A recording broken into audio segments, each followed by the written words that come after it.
Hello and welcome to this episode of Mani Ki Baat Suneet Ke Saath.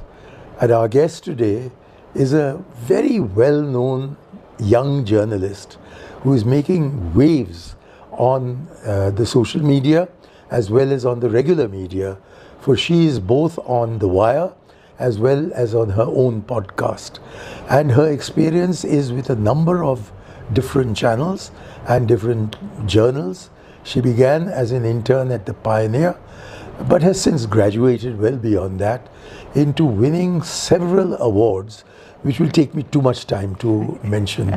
And what we're going to be discussing, with your permission, is the crisis of information in India, where there is a proliferation of journalists and cameras and media, and yet there is, despite their gathering information from every nook and corner, the information they collect appears to be getting into a black hole, for it never comes out.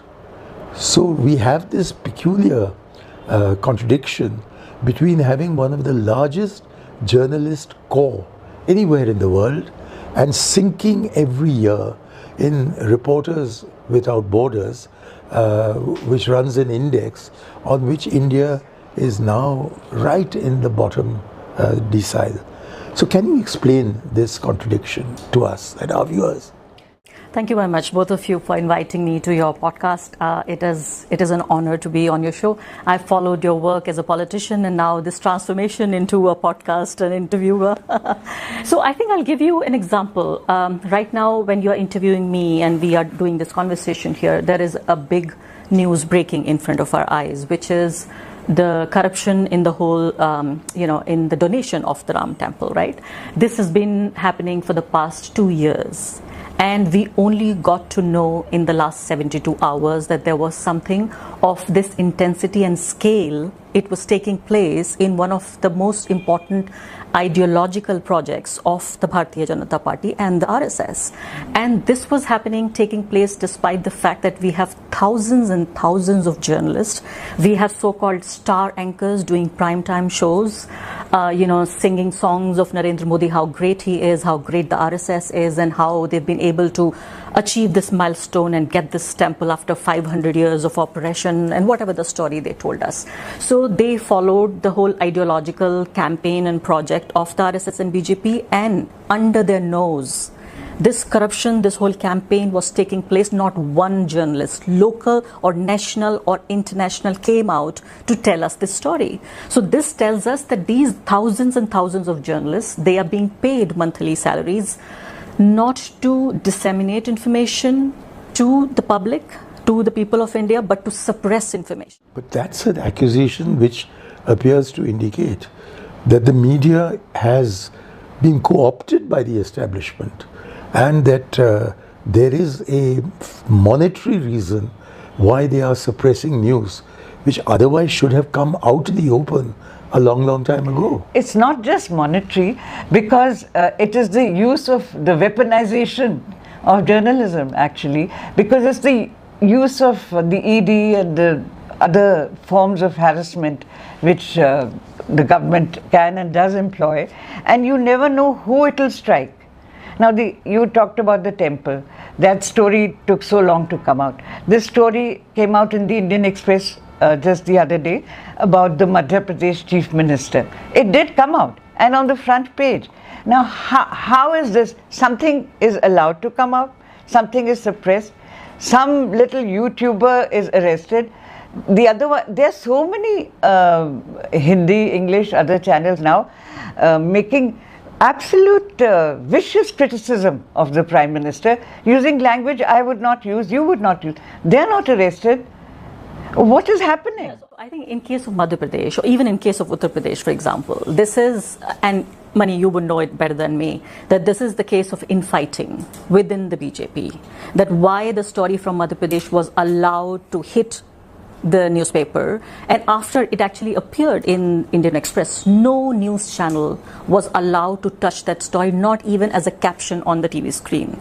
Only people like me or The Wire or few other platforms on alternate media, we tried to get the story to as many people as we could. So that's important. Again, even the temple story is again a fight between Modi and Yogi. That how people in the trust administration, some people they are close to Yogi and close to Modi. So this was one of the primary reasons, most important reasons why the story was allowed to come out. You said why journalists are not doing what they are supposed to be doing. I feel there are multiple reasons. Number one is, of course, the greed. Number one is greed.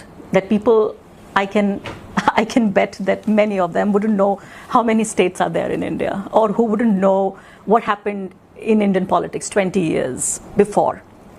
And they are now the political editors, the chief editors, doing primetime bulletins. So the Prime Minister's office, and I'm saying this with full responsibility, the Prime Minister's office decides who is going to be the editor, who's going to be the political editor, who's going to be the bureau chief, who's going to do the 9 p.m. news. There is a WhatsApp channel, and on that WhatsApp group, there are bureaucrats from the PMO, and then there are these star anchors and journalists and editors. They literally take dictation from the PMO that what is going to be the headline of the day. So greed is the reason number one.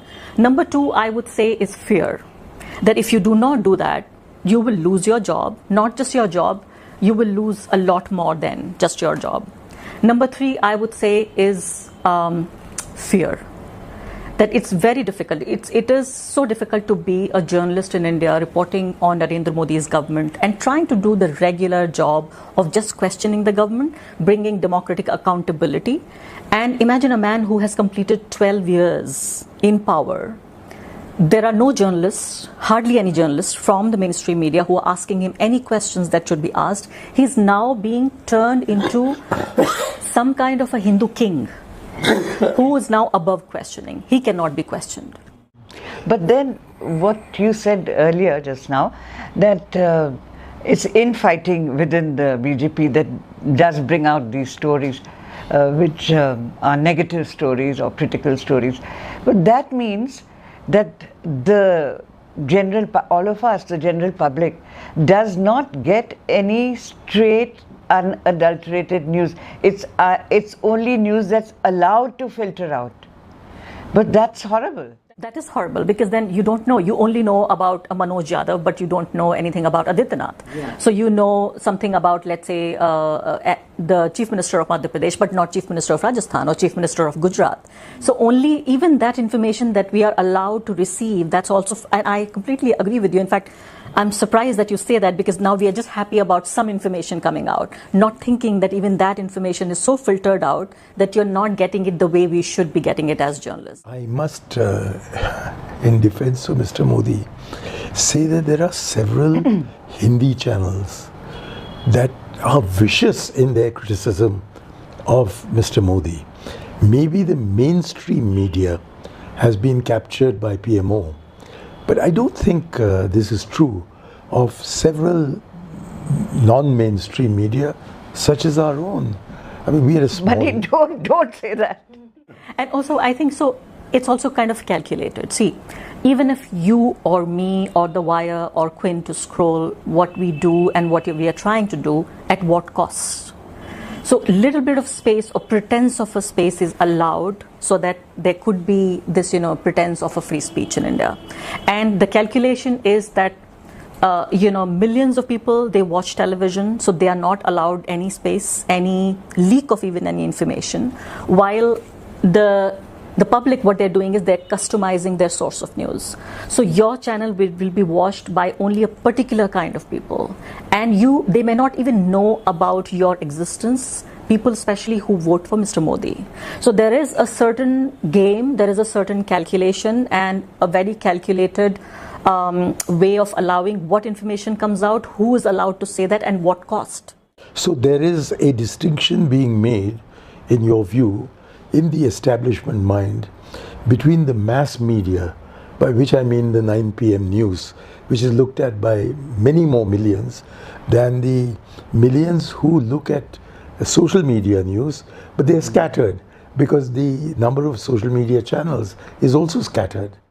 Yeah, that's correct. I agree with you. So it's scattered, and also, as I said, that the people have customized that, okay, I belong to this particular thought process, and this is the political party that I like. I am a BJP follower, and I'm a non-BJP follower. Yes. So you basically, the confirmation bias that we say in psychology. So people are just following that. That means not only is our politics polarized, our society is getting polarized, but the media and the viewer are both, and the consumer of news, they're also polarized. Yes. But the social media, to which worldwide now the trend is, the news consumer is not trusting the old sources of news, the mainstream newspapers and the mainstream TV channels. You talk of Prime TV, it's all down in the dumps money.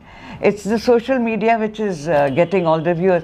But the YouTube or whichever face, what is it? It's become X now, Twitter, all those things. They give you more and more of what you watch.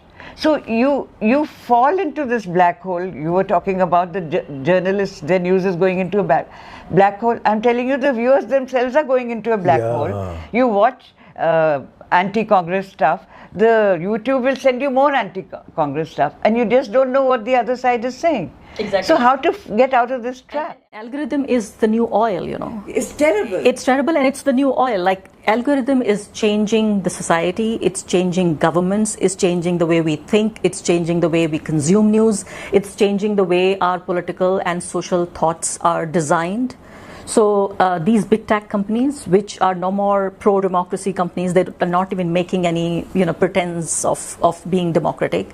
They will surrender even at the minimum pressure and threat, or perhaps greed. For example, Twitter. I mean, they will fold. Things are really bad. And let me tell you, Narendra Modi, and I'm saying this particularly, taking his name, because I want to say this, and I want your viewers to also understand that he's perhaps right now today one of the most unpopular prime ministers that we've ever had. If the media is allowed a free space, a free voice for 1 month, the next elections he cannot manage, and I'm saying this with full responsibility, 50 seats in any election. I don't think so. They are too clever. They've just won Bengal. How can you say that? Trust me, I mean, if you talk to normal people, let's say you go to West Bengal now, or you go to Assam now, or go to Uttar Pradesh, people are already saying that the next government is again going to be of BJP before the elections are conducted. Yes. Everybody's convinced, right? So now people have started thinking in a way, and people, I'm saying ordinary people, not people who are experts on elections or experts on politics. They are just going about their their usual day like ordinary Indians, but they have the political wisdom. They are experienced voters, and they are saying that now it is nearly impossible to change the government with just voting. But listen, the media has been in existence, at least the print media in India, since more than 100 years, during the British times. And there was suppression then. There was the freedom movement, which was, and the media was one of the main instruments of spreading the message, of getting the crowds out, from the cities to the rural areas. It was all those newspapers and journals that the Matrabhumi, I think, was there, Anand Bazar Patrika was there, Young India of Mahatma Gandhi, and Harijan, and at some stage the Hindu came up, and they were not afraid of the British. And the British were not sparing them. There were also but how have we come to this pass that our journalists can't overcome all these obstacles? I mean, those who can, they continue to do what they're doing. They continue to go to jail. They continue to get threats to their life and their well-being, to their families. They continue to sacrifice a lot more than they should. Now, you know the case of Rajagopal of the Telegraph, who was not allowed to vote, number one, and now his passport is not getting renewed. I'm sure you know about this case, the former editor of the Telegraph. So this is the price that people are paying. Look at The Wire, look at News Laundry, every single newsroom, look at NewsClick. They have destroyed a whole news organization. They have demolished a whole newsroom with a few dozen journalists. So there is no organization now called NewsClick, and the whole case, it collapsed in the court. And the editors had to spend a few years in jail.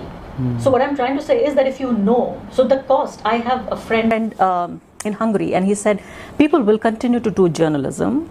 It is just that the cost of doing journalism is now high. So people who can afford to pay that price will be allowed to do journalism. And I'm not going to go too much backwards in history, but let me just allow people ask me, so what was journalism like? What was media like in Congress Party's rule? How different was it? I would say the Congress Party governments never liked journalists who were critical of the work they did. But we were allowed to breathe. We were allowed to work. We were not sent to jail. They were not in love with us. They didn't love us when we said something they did not like or when we questioned them. But we were still allowed the space to say, to do, to speak. Except during the emergency. Yes, of course. Black mark remains. Yeah. So I will be able to. So I think I will be able to say this with some authority. In the last 25 years, what happened? I was not even born when emergency happened. So I will only talk as a witness to the last 25 years of covering India. And when I compare this is now 50-50. I started off in 2000, and now this is 2026. Because I'm an entire generation, Yes, perhaps both of too us. senior to you, I distinctly remember that Rajiv Gandhi, annoyed at the way the press was going after him, got his ministers to produce a defamation bill. And then the reaction to that defamation bill was such that some of us who were not involved with legislation as such were called into a meeting late at night. And he frankly asked us, do you think we should go ahead? And almost everyone present said that the reaction to your bill is so adverse that it will be even worse for you if you make it into an act. And Rajiv said, I think you're right. And next day, the bill was withdrawn. So there have been attempts in the past. Yeah. For instance, the First Amendment to the Constitution is constantly cited by BJP intellectuals whose knowledge goes back to 1951, that these are the magazines you banned, and they read it out. And then you find that what was banned was communal hate speech. And all these magazines belonging to the Sangh Parivar were full of hate speech, which is entirely communal. No. So there was a justification in social and political terms for whatever restrictions were imposed. But now it seems as if you have to justify not having the restrictions. No, but and also apart from the emergency, there was a period that we had blank columns in the newspapers, blank editorial space. But people here, that is different. That is like what is it? Nota, not voting, neutral. But now people are not blanking out. They are not censoring themselves. They are band baja rahe hain. They are falling over each other to praise whatever is done by the regime. Yeah, that's correct. That and is also, amazing. There is still enough media freedom. You see, the anchors and journalists are free to spread hatred against Muslims. They are fully free to spread violence against Christians. They are free to call every Dalit or the people from the backward communities or the farmers or laborers who do not vote for Mr. Modi as Maoists. So they are literally free to do anything. So there is enough media freedom for people who are liked by the regime, but not freedom. I mean, I also feel I have freedom to say whatever, but I have the freedom to say, but not the freedom after I have said what I wanted to say. That's the difference. What is that? I mean, for example, people think of me as somebody who's like, an extreme voice, that I really like to say things the way they are. Like, I say what I see, and I usually do not edit myself. I do not self-censor. It appears that I do not. When I have recorded a video, and I'm saying this perhaps for the first time on record, at least from 5 different point of views, I look at my video and I hear it once, twice and thrice before it goes on air. But since the contrast between the pro-government media and me is so much that my voice sounds like it's a radical, extreme voice, or I'm too critical of, the current government, or I do not like them, or things like that. Because there is so much praise on the other side that whatever I say falls in complete contrast to what is being said by the other side. bad times. And I have to give you one more example of the Congress time. And perhaps this is also for the first time that I'm saying this. So I used to be a part of Rajya Sabha TV. Rajya Sabha TV. Rajya Sabha You were TV. working Yeah. there? So I was, they launched with me. So I read the first bulletin when the Rajya Sabha TV was launched. So I was part of the founding team. Not even once the editor or the CEO or the chairperson who is Vice President of India, always whoever the Vice President is, interfered in my work or told me to do one thing and told me to not do the other thing, or criticize this political party or not criticize, let's say, anything else. I felt the freest when I used to be part of a government-run, a parliament-run news organization. So I'll have to give the credit where it is due, that I was never asked to do a thing or not to do other thing. Not even once I was asked or interrupted from doing something that I wanted to do. And this Rajya Sabha TV during those times perhaps was a great example of how free publicly run media organizations can be. But it had at that time Doordarshan. I can't say the same for Doordarshan. I'm sorry. I can't say the same. Government channel had very limited viewership. Yeah. And I don't think anyone took it so, at least the government didn't take it so seriously as to interfere in it, So give them a benefit. I mean, it used to be at least, I would say in some ways, their master's voice. They would praise and not criticize the government, but they were not spreading hatred the way Doordarshan is spreading now. Yeah. Have you watched Doordarshan in the past couple of years? No. It is, I'm telling you, both of you, this is now actively spreading hatred against the religious minorities. It abuses the opposition in words and phrases you wouldn't believe can go on national television. Yeah. It has completely surrendered itself. So where do we go from here? But also want to point out, it's not just happening in our country, isn't it? It's a worldwide trend. There is a worldwide Mr. trend. Trump treats CNN Exactly. and the New York Times. But you'll have to give it to the man that whatever he says, he at least talks to the journalists. And compare it to our man who went to Sweden, and there is this 27-year-old journalist. Norway. Yeah. And 27-year-old journalist who shouted and screamed. And when I interviewed her and I said, why did you shout it at our Prime Minister? She said, this is how I ask questions. She said, I shouted the same way, when I was in Washington, D.C. and I wanted to ask a question to Donald Trump. They do. Yeah, and she said Donald Trump stopped and answered my question. So she was, trying to do the same thing with Mr. Modi, but it didn't bring her any, kind of fruit. So I was saying information, yes, media is for information. For some people, it could also be liberation. For someone like me, I was raised in a small town and I saw in Uttar Pradesh, and I saw so much discrimination, injustice and violence against women, against lower caste groups, against religious minorities.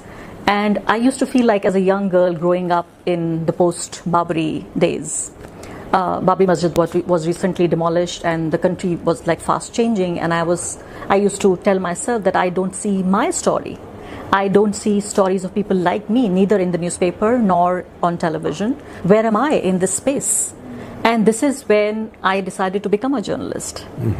And from a small town, in Western UP, I came to Delhi in search of work. And so for me, my work, my journalism liberated me from all that I saw around me, and I found that there was nobody representing me, and I thought I have to now represent myself, and I have to represent people like me. So this is what it did to me, and I'm sure it's not just my story. It could be a story of every woman or every young girl who is in a village or in a town and who feels like, oh, on this national television, these women wearing these Western suits, I do not see myself in them. And now it has come to a point where there is this tribal girl who comments, under my YouTube comment section, and she says, I give you 50 rupees every month from my pocket money, and there is this problem in my school. You have not raised it so far. How wonderful. So this accountability, right? So whoever pays you, your accountability is towards, again, then this will also go down. I mean, we can discuss about the media ownership, that this is where the problem lies. Now, the people of India who donate and subscribe to the free media, to the independent media, we are answerable to them. That's right. And I thought for a moment that, yes, she pays 50 rupees every month from her school, pocket money to me. Anyway, we far exceeded the normal time limit. We should wind up. But I'll have to say one last thing, which is about the way forward. I think the way forward for people who still want information, who need information, not want, which is critical to the existence of this democratic nation. If we really want not just today but tomorrow also to be democratic, we need to consider and promote media as a public good. And I think the way forward is going to be small newsrooms, community-run newsrooms, funded and supported by the common people. Provided that those laws do not get passed in Parliament and suffocate everything. That's correct. I think the future is a big question mark. Well, on that note, I'm afraid we'll have to terminate this discussion. There's plenty of scope to discuss much more about it, and we hope you'll be kind enough to return to our little studio to take this conversation further forward and to give us further inputs as somebody who is a live journalist, unlike us who are not really in the journalism, in the profession of journalism. Inputs that will enable us and our viewers to make up their own minds as to whether the media in India is serving a purpose of nation building, or is it contributing to the disintegration of our composite nationhood. Thank you very much. I really enjoyed this conversation, and I'm thankful to people like you who have created this whole new space for new conversations which are otherwise not allowed in our chase of the news cycle, ever evolving news cycle. Thank you very much, both of you. Thank you. Thank you. And thank you to our viewers. And Jai Hind.